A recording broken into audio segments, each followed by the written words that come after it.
Hi guys, welcome back to my channel, and if you're new, please consider subscribing before you exit this video. That being said, let's just dive right into it. मैंने कुछ ही time पहले sinister movie को explain करा है और उसमें जो main villain होता है बागुल, उसके बारे में आज हम लोग बात करने वाले हैं। मैं सिनिस्टर मूवी को जो एक्सप्लेनेशन है उसका लिंक ऊपर आई बटन में दे दूंगी, तो आप उसको भी देख लेना अगर आप चाहो तो। जहाँ तक इन शॉर्ट अगर मैं आपको बताऊँ तो सिनिस्टर की कहानी एलिसन को फॉलो करती है, जो एक राइटर होता है और वो अपने एक नए घर में जाता है रहने के लिए अपने फैमिली के साथ। और जब वो शिफ्ट कर रहा होता है उस नए घर में और बॉक्सेस रख रहा होता है, तो वो एटिक की तरफ ऊपर जाता है, जहाँ पे उसको एक अनक्लेम्ड सा बॉक्स मिलता है जिसके अंदर बहुत सारे पुराने वीडियो टेप्स होते हैं। मगर वहाँ पे जाते ही वहाँ का जो इविल स्पिरिट होता है, बेसिकली बगुल के बारे में ही बात करने वाले हैं हम लोग, वही होता है वहाँ पे जो उसकी फैमिली को पूरा हॉन्ट करने लगता है। वो सोचता तो है कि इस एंटिटी के बारे में वो बुक में लिखेगा, जिससे कि उसकी बुक क्या पता बेस्ट सेलर बन जाए, मगर वो उसके ट्रैप में खुद ही फंस जाता है और इवेंचुअली मर भी जाता है। अब हमारे लिए बगुल का जो कैरेक्टर है वो इतना ज्यादा क्यों इम्पोर्टेंस रखता है, क्योंकि हमारे दिमाग के साथ वो कैरेक्टर खेलता है। क्योंकि उसका जो स्क्रीन टाइम है, बेसिकली हमें उसके बारे में एज सच कुछ मालूम नहीं चलता कि उसकी कहानी क्या है, उसकी कैरेक्टरिस्टिक्स क्या है, उसकी बैक स्टोरी क्या है, हमको कुछ भी मालूम नहीं चलता है एज सच इस मूवी के अंदर। इसीलिए उसको ही मैं एक्सप्लेन करने की यहाँ पे अब आपको कोशिश करूंगी। अभी मैंने आपको बताया था कि जब वो शिफ्ट कर रहा था तो उसको एटिक में बहुत सारे वीडियो टेप्स मिले थे पुराने एक अनक्लेम्ड बॉक्स के अंदर। तो एलिसन जब उसको प्ले करता है तो उसमें उसको मालूम चलता है कि बहुत ही अजीब अजीब वायलेंट तरीके के फिल्म है उसके अंदर, जहाँ पे बेसिकली वायलेंट एज इन कि लोगों का मरने को रिकॉर्ड करा गया है एंड ऑल दैट। और यहाँ पे सबसे इम्पोर्टेंट बात ये है कि एक बार जब वो इस फिल्म को देख लेता है तो उसका जो पूरा परिवार है ना, वो धीरे धीरे फील करने लगता है उस आदमी का, मतलब उस कैरेक्टर का जो हॉन्टिंग है उसको धीरे धीरे पूरा परिवार फील करने लग जाता है। एक बार उसके यहाँ पे एलिसन के बर्दाश्त के बाहर हो जाती है सारी हॉन्टिंग को लेके, तो वो यहाँ पे कॉलेज प्रोफेसर को कॉन्टेक्ट करता है जिसको इसके बारे में चीजें मालूम होती है। बेसिकली वो माइथोलॉजिकल और रिलीजियस चीजों को लेके काफी हद तक नॉलेज रखता है, और जितनी चीजें उस प्रोफेसर को मालूम होती हैं इस कैरेक्टर के बारे में, वो सब कुछ एलिसन को वो बता देता है वीडियो कॉल के थ्रू।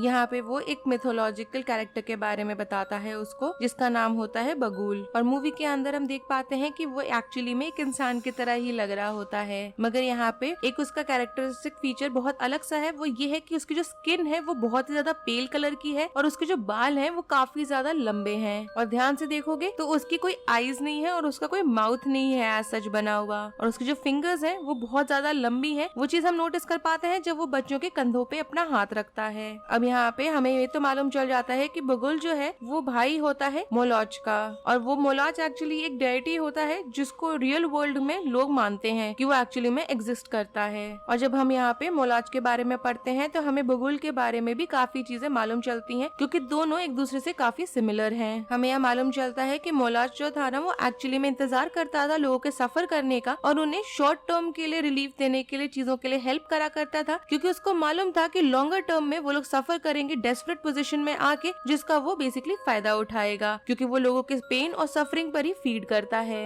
जैसे कि एग्जांपल दें तो जब वहाँ पे फैमिन हो या फिर पानी की कमी हो या फिर खाने की कमी हो, तो वो उन चीजों को प्रोवाइड करता है और उसके बदले में बहुत ही अजीब अजीब चीजें मांगता है। बेसिकली उसमें सबसे ज्यादा बड़ी चीज उसकी जो सैक्रिफाइस के लिए मांगना होता है बच्चों को लेके, उसको करा करता है वो। और यहाँ पे लोग इतना ज्यादा डेस्परेट हो चुके होते हैं उस एक्सट्रीम कंडीशन को लेके कि वो उसकी मदद को एक्सेप्ट कर लेते हैं और बच्चों को सैक्रिफाइस कर देते हैं। और यहाँ पे उसके जो कल्ट फॉलोअर्स होते हैं वो बेसिकली उसको लेके एक स्टैचू बनाते हैं, जिसके पेट में बेसिकली देखा जाए तो अंदर आग जल रही होती है, जो बेसिकली फर्नेस का काम करता है, जिसका इस्तेमाल करा जाता है लोगों को सैक्रिफाइस करने के लिए। उनको उसके अंदर डाल के पका दिया जाता है। एक तरीके से सुनने में बहुत ज्यादा ग्रूसम लग रहा है, मुझे आपको बताने में भी लग रहा है, बट एक्चुअली मोलाच ऐसे ही वर्क करता है और उसके जो कल्ट फॉलोअर्स हैं वो ये सब करते हैं सैक्रिफाइस के नाम पे। अब यहाँ पे देखा जाए तो बगुल इस चीज से कैसे रिलेट कर पाता है, वो इसलिए करता है कि यहाँ पे वो उसके जो रिचुअल्स हैं उसके भाई के, वो गुस्से में उसी को फॉलो करता है। और वो ऐसा इसलिए करता है जिससे कि उसका जो भाई है मोलॉच, वो इतना ज्यादा इरिटेट हो जाए उसकी हरकतों से कि उसको वो पनिश करे। और ऐसा कर करके वो इतना ज्यादा इरिटेट हो गया कि उसने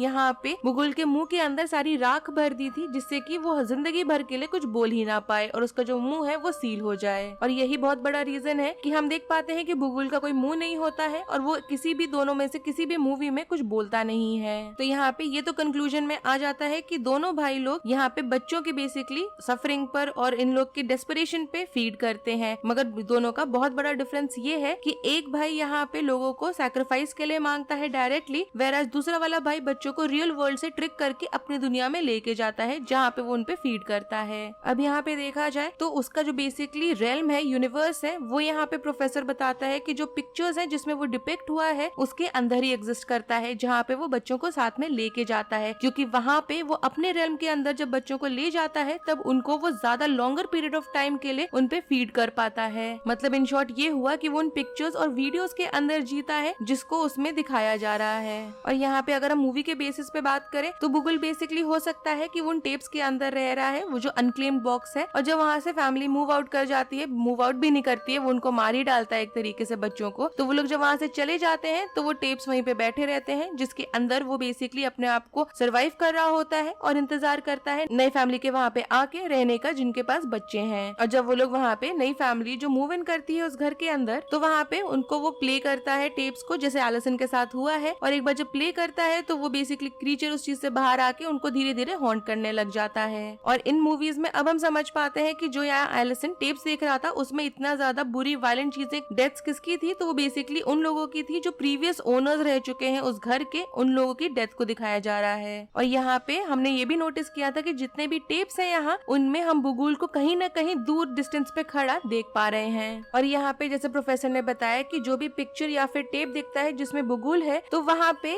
वो एक तरीके का गेटवे खोल देता है जिससे कि बुगुल उनके रेल्म में आके ट्रैवल कर सके, जिसके बाद वो लोग बहुत बुरी तरह से हॉन्ट हो जाते हैं बुगुल के प्रेजेंस को लेके, क्योंकि बुगुल यहाँ पे उनका जीना मुश्किल करने लग जाता है। और ये भी दो तरीके से होता है, या तो वो आपको कॉन्स्टेंटली हॉन्ट कर रहा होता है, या फिर वो जो टेप्स है उसको वो कॉन्स्टेंटली चला रहा होता है, इतना ज्यादा कि आपके दिमाग के अंदर वो घर कर जाती है। और ये इतना ज्यादा इन्फ्लुएंस करने लगता है टेप कि इंसान पागल होने लग जाता है। और जहाँ तक बच्चों की बात है तो बुगुल यहाँ पे अकेला नहीं आता बच्चों को हॉन्ट करने के लिए, बल्कि जो प्रीवियस वर्ल्ड में जितने सारे लोगों को वो बच्चों को बेसिकली अपने साथ सैक्रिफाइस के लिए लेके गया, जिसपे वो फीड कर रहा था, उन सबको वो अपने साथ लेकर आता है उस बच्चे को हॉन्ट करने के लिए। ये जो बच्चे हैं जो मर चुके हैं, ये सिर्फ घर के उन बच्चों को ही दिखाई देते हैं जिनको बुगुल लेके जाना चाहता है, और उनका यहाँ पे जो कैरेक्टर है वो बहुत इंपॉर्टेंस रखता है इस पूरे प्रोसेस में कि वो वहाँ पे जो नए बच्चे आए हैं उसको अपने साथ ले जा सके। जिसके बाद बच्चे यहाँ पे उनको टेप्स देते हैं वो देखने के लिए, जिससे कि वो जो आइडिया है कि वायलेंस ठीक है, इस चीज से वो कंफर्टेबल हो जाते हैं। जिसके बाद धीरे धीरे वो बच्चे खुद इतना ज्यादा वायलेंट हो जाते हैं, क्योंकि यहाँ पे बुगुल वही चाह रहा होता है कि वो बच्चे मिलके अपने परिवार वालों को मार डालें। यहाँ पे बड़ों को तो वो इतना ज्यादा हॉन्ट करता है कि वो लोग चाहते हैं कि वो उस घर को छोड़कर चले जाए, मगर यहाँ पे वो ये चीज रियलाइज नहीं करते कि एक बार बुगुल को उस घर में आने देते हैं तो वो कहीं भी चले जाएं घर को छोड़ के, बुगुल उनके साथ नए नए घरों में भी जाएगा ही जाएगा। क्योंकि एक तरीके से देखा जाए तो बुगुल ने यहाँ पे उस परिवार के साथ अपने आप को अटैच कर लिया है। और एक बार जब आप अपने नए घर में चले जाते हो तो यहाँ पे जो फाइनल स्टेप है बुगुल के हॉन्टिंग का, उसका काम आता है, जहाँ पे बच्चे कन्विंस करते हैं उन बच्चों को कि वो अपने परिवार वालों को मार डालें, क्योंकि वो करना एक नॉर्मल बात है। और यहाँ पे वो उसको इतना मैनिपुलेट करते हैं कि वो बच्चों को ये तो कन्विंस कर देते हैं कि वो जो सारी चीज कर रहे हैं उसको एक वीडियो कैमरा में भी रिकॉर्ड करें। तो बच्चों का बेसिकली अपने परिवार वालों को मार डालना और उसके बाद जो बुगुल का सिंबल है वो दीवारों पे बनाना, उस रिचुअल को कंप्लीट करना दिखाता है। और ये हम मूवी के फाइनल सीन में भी देख पाते हैं, जहाँ पे बुगुल केटी को उठाता है और वहाँ वीडियो फिल्म के अंदर वो वॉक अवे कर जाता है उसको गोदी में लेके, और पिक्चर खत्म हो जाती है, क्योंकि यहाँ पे जो पूरा रिचुअल है बुगुल का वो कंप्लीट हो जाता है। और यहाँ पे आखिरी बात जाने से पहले वो ये है कि वो बच्चों को क्यों मैनिपुलेट करता है कि वो सारी चीज को रिकॉर्ड करे। वो इसलिए क्योंकि जब बच्चे उस चीज को रिकॉर्ड करेंगे तो वो उस वीडियो फिल्म के अंदर रह पाएगा, जिससे कि कोई और परिवार वाला आए, नया परिवार वाला उस घर में रहने के लिए, और वो उस वीडियो टेप को देखे तो वो भी कनेक्ट हो जाए इस चीज से, और वो जो रिचुअल है वो दोबारा से टेक प्लेस कर सके। अगर आपको बुगुल का यहाँ पे जो कॉन्सेप्ट है वो समझ में आया है और आपको एक्सप्लेनेशन बुगुल को लेके पसंद भी आई है, then do like the video, subscribe to my channel, share it with your friends and don't forget to follow me on Instagram. Link आपको नीचे डिस्क्रिप्शन बॉक्स में मिल जाएगा। Thanks for watching, bye.